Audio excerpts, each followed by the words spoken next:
Welcome to Section 8 Secrets Revealed. Today I am going to talk about how to get a Section 8 voucher.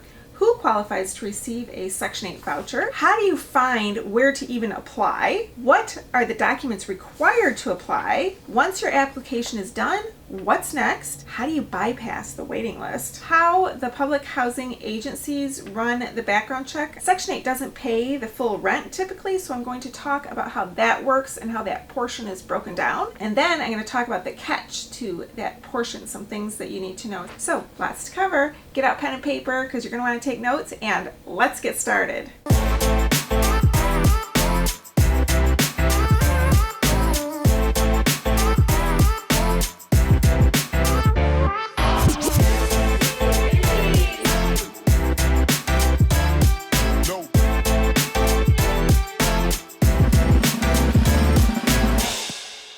People mistakenly think in order to get Section 8, they just need to be poor. Go apply, and the government will pay your rent directly to the landlord. Yay! But that's not exactly how it works. Section 8 is governed by HUD, Housing and Urban Development, and I got a lot of this information from their Chapter 5. If you go into the information below, I have a link to my blog.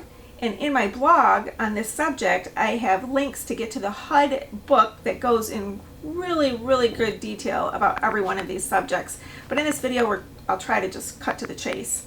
They have a family definition, which is it seems like anybody could be a family when I read it, but if you're not sure if you're a family, be sure you read that Chapter 5. They talk about your income limits. You have to be a certain kind of poor, and they have 3 definitions of poor. And your citizenship, you have to be a United States citizen or have eligible immigration status. And you can't have any evictions for drug-related criminal activity, but it only goes back 3 years on that. How do you find a Section 8 office that is accepting new applications? It can be a challenge. And I've done some of my own Googling and researching, and Michigan has a list of all the Michigan State Housing Development Authority public housing agencies. So in your state, you're just going to have to look around and see if you can figure them all out. There are also different Section 8 offices that are attached to a city name.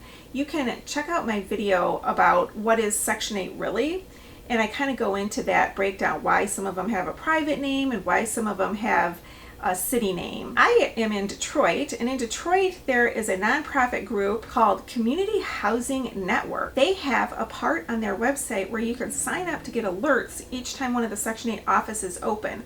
Be sure you go to my blog or look at my notes below and get that link and sign up for that if you are in the Detroit area. So there are several documents that people need to apply. There are only so many vouchers, and there's always like a waiting list to get your voucher. Some people are on the waiting list for up to 7 years.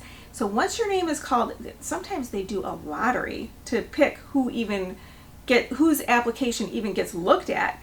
But once you fill out your application, you want to do everything you can to get your name right up there at the top. And one of those things is to be super organized. So on my blog, I have the whole list of every document that you could possibly need when you walk in so that you are ready to roll. And once that application is done, then what happens? Well, you can wait, like I said, up to 7 years. It's pretty bad.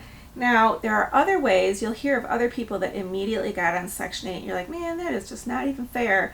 But the way it works is they hold out certain openings. They don't give away every voucher. So each PHA, Public Housing Agency, will have enough vouchers for these emergency type situations. The people that have the emergency situations aren't just low income. They're low income and elderly, or they're a veteran, or they're a victim of domestic assault, or they are displaced or homeless people.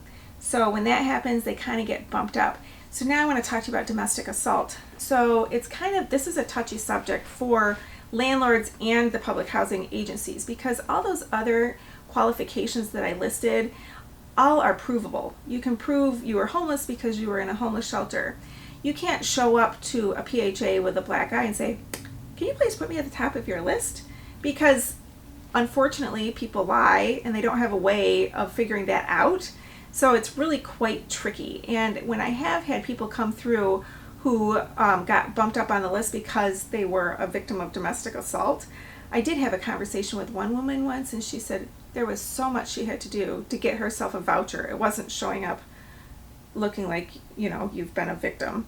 And a lot of times, unfortunately, it doesn't show. So how do you prove that? But they have to take the provable people. So with this woman, she ended up in a shelter, and she said they gave her this big white binder full of things to do.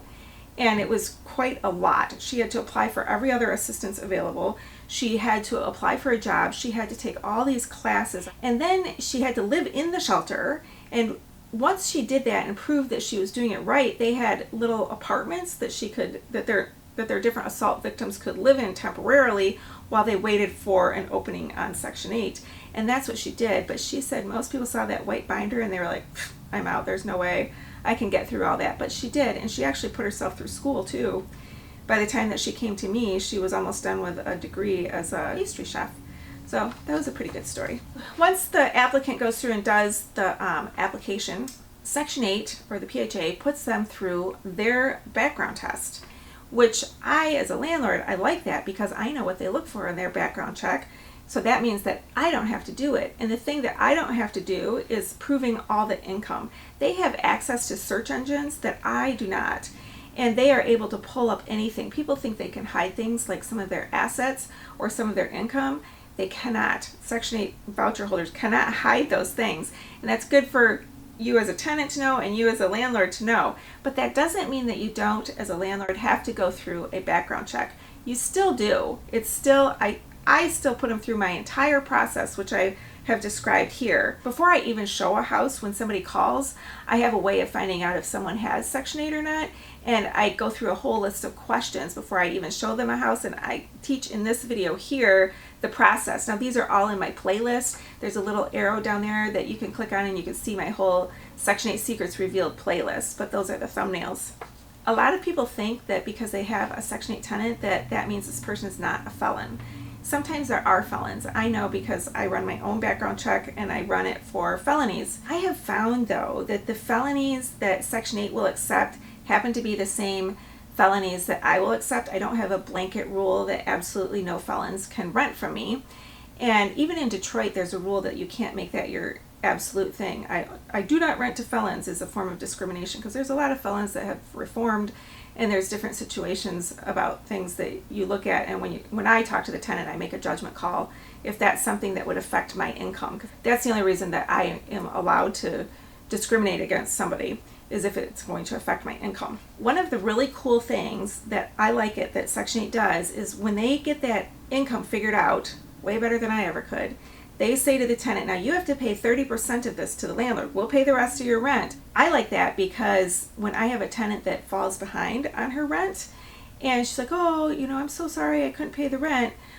I know that she could have paid the rent, but she probably chose to spend the money on other things. I had a tenant tell me once that she chose to spend it on a prom, so she just wouldn't pay that rent that month.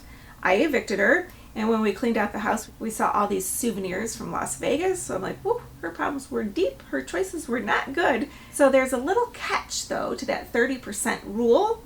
And that is when a tenant when their income changes. Every year we had this one tenant that worked for the Detroit Lions, and she only worked seasonally, but it always took her particular Section 8 office 2 to 3 months before they would figure out that she's not working anymore and start paying me the full rent. And in that gap time, I knew she couldn't pay the rent.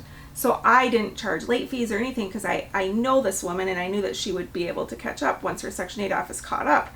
And you can't do that with everybody. And what I do in that case is if it takes more than a month for the Section 8 office to figure it out, I do the eviction process. And when the tenant presents the letters from the court saying they're going to take me to court on this day, you got to fill that paperwork in, they are way more motivated to do it. And I make sure to tell the attorney, don't take this all the way to court. Make sure this does not end up on her record. It is a little bit of extra paperwork, but I have a video on the different paperwork in my playlist that you can watch too. Once again, my blog has a lot more details about how to get a Section 8 voucher, and it's got a link to that HUD Chapter 5 that really will help you if you are a tenant to know if you will qualify or not, and to use that in case you get a caseworker that maybe missed something or didn't do it right. Be sure you check out my whole playlist on Section 8 Secrets Revealed, and check out my playlist on investing in Detroit. I love to work with investors who want to buy my properties that are completed. Subscribe and check out my latest upload. Thank you so much for watching. Please leave a comment below.